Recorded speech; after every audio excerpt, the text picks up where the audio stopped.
Hello, hello. We are back with our second ever YouTube video. Well, hey, we really hope that the first video where we went over plyometrics was useful for you all. If you haven't watched it, definitely go back, watch over that YouTube video.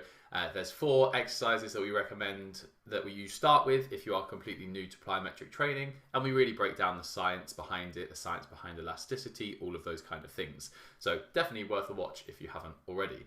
In this video, we're going to go over sleep. So dancers and performers really overlook and misunderstand sleep, and it's one of the most important things that we all wrap our heads around. If sleep was a performance enhancing supplement, every single one of you would be taking it. It's absolutely vital that we get deep restorative sleep to recover, to perform consistently, and just to feel energized and good within ourselves. So many performers struggle with this, and it's especially hard when you're performing in the evening. So if you are in a show, if you are on a cruise at the moment, even if you're at drama school and you're doing late night rehearsals or late night classes or dance classes at Pineapple, etc. in the evening, you may be really struggling with your sleep. And today we want to break down why this happens and exactly what you can do to fix it. So why do we all struggle so much with sleep? Well, one of the biggest reasons we struggle comes down to cortisol. So sleep isn't just about melatonin. Cortisol, which is often labeled the kind of stress hormone, it plays a huge role in our sleep-wake cycle. And cortisol isn't just about stress, it's actually the hormone of energy, alertness, and readiness. And in a healthy sleep rhythm, cortisol naturally spikes in the morning. And this is exactly what we want. That morning spike helps you wake up feeling alert, focused, motivated, ready to kind of take the day on. And from that point, your cortisol should gradually decline throughout the day and actually be in a low in the evening. But here's the problem with performers. If you're performing in the evening, rehearsing late, doing those late night dance classes, your body needs to be in that high energy state at that time. The issue is that keeps cortisol elevated later on into the evening and night, which then means that it suppresses your melatonin, making it harder to actually fall asleep. It reduces your sleep quality, and most importantly, it actually flattens your cortisol spike the following morning. So that's why so many of you are probably waking up feeling groggy, feeling a bit heavy and exhausted. When cortisol is suppressed the next morning, you struggle to wake up. You're more likely to lie in, you're more likely to hit that snooze button, you're more likely to feel unmotivated, which disrupts your circadian rhythm, that sleep rhythm, even more. And over time, this creates a negative cycle where your sleep, your hormones, your recovery, and your energy are just all out of sync, and that risks the increase of fatigue, risks poor performance, and burnout. So, if that sounds like something you are struggling with, here is how we want to combat it. So we actually want to look at both our morning routines and our evening routines. Morning routine to start. Your morning routine is absolutely non-negotiable if you want better sleep and recovery. So firstly, we need consistency. We need to be going to bed and waking up at the same time every single day. I know this is what we get taught as kids, and our parents tell us that we need to have a bedtime and we need to be waking up at the same time, but it really is incredibly important for regulating your circadian rhythm.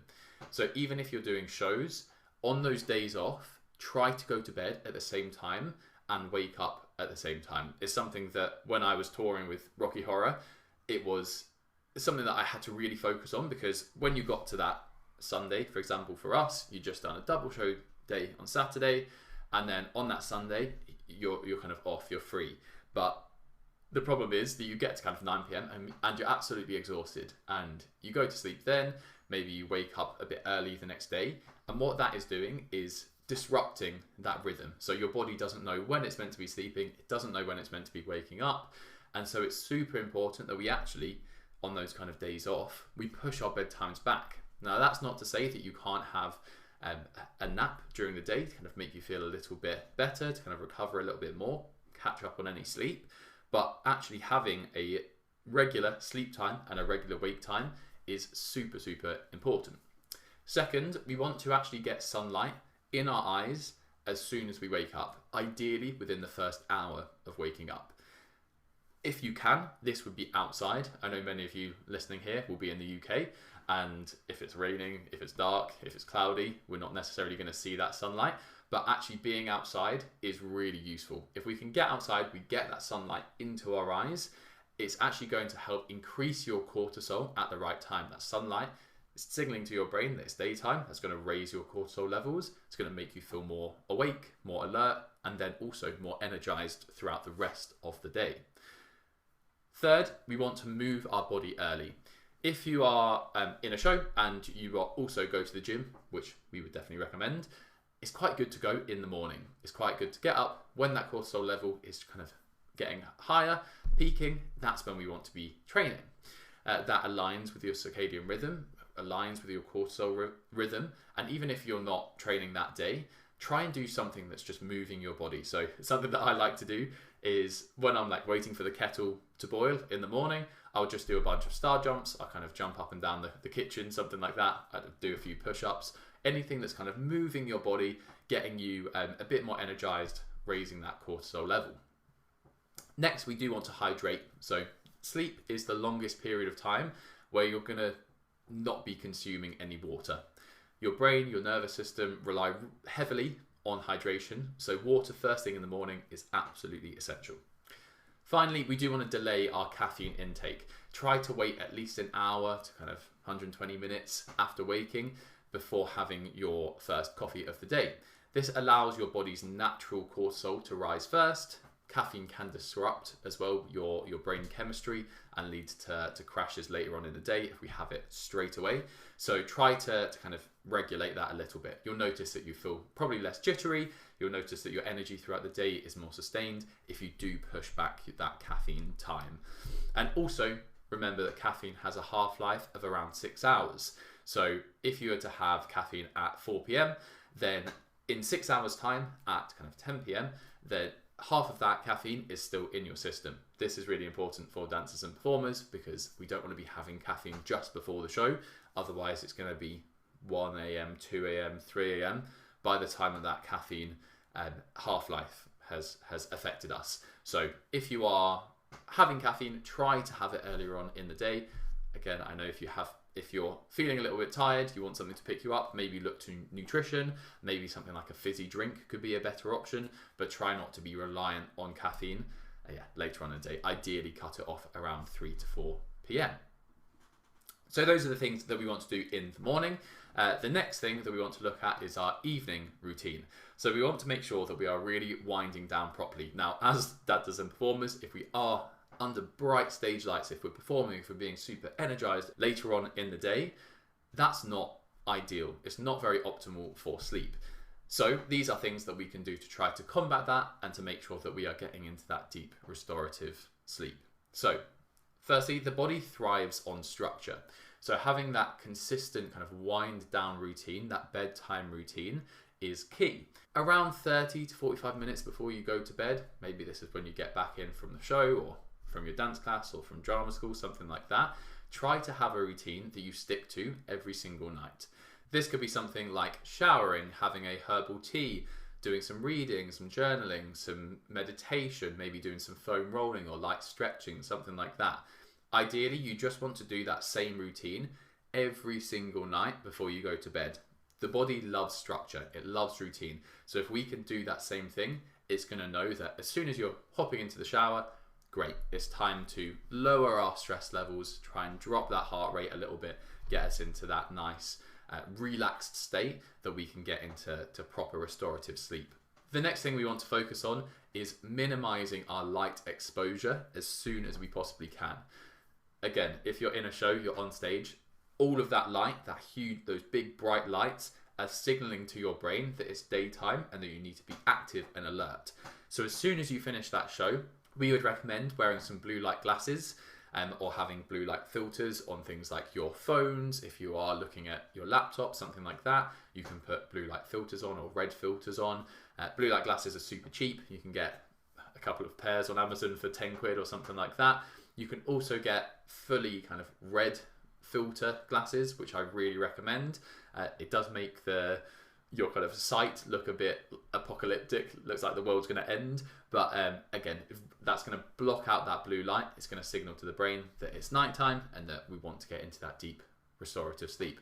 That also goes for when you're back from shows, when you get back home. Try and dim the lights. If you have lamps, if you have diffuser lights, those kind of things, put those on instead of the big bright lights. That's going to help dim your surroundings. It's going to make it easier to fall asleep. We want to avoid really large meals before we go to bed. After the show or after your long day at drama school, something like that, if you're getting back late, try to keep food light. Stuff like a yogurt bowl, cereal bar, protein shake, kind of easily digestible snacks tend to work well. Slow releasing forms of protein like casein can also be really helpful for overnight, but we don't want to be having a huge bowl of pasta at 11:30 p.m.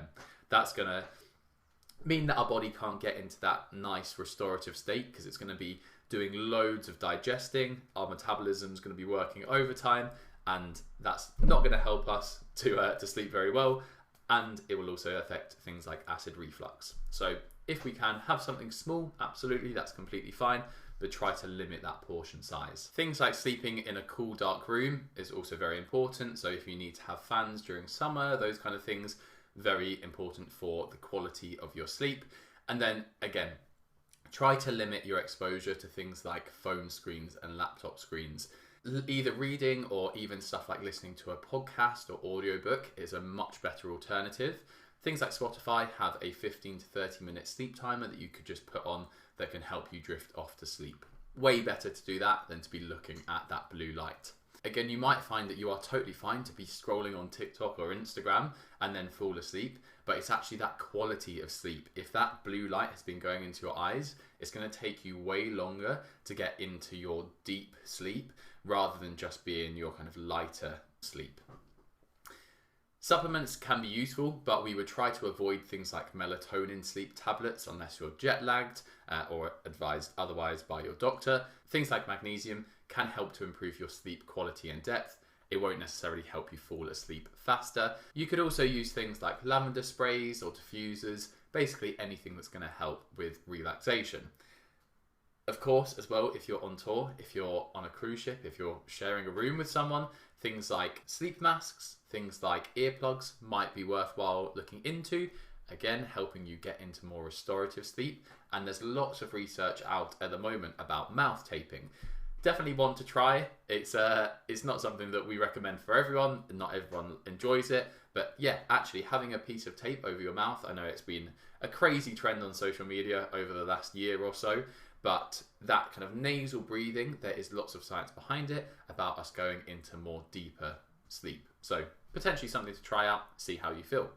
One of the biggest hacks that we would also recommend, especially if you are performing in the evening and especially if the show is quite intense and you're sweating a lot, is a glass of water with electrolytes before you go to sleep. This absolutely revolutionized my recovery, especially for brain fog and especially for vocal health as well.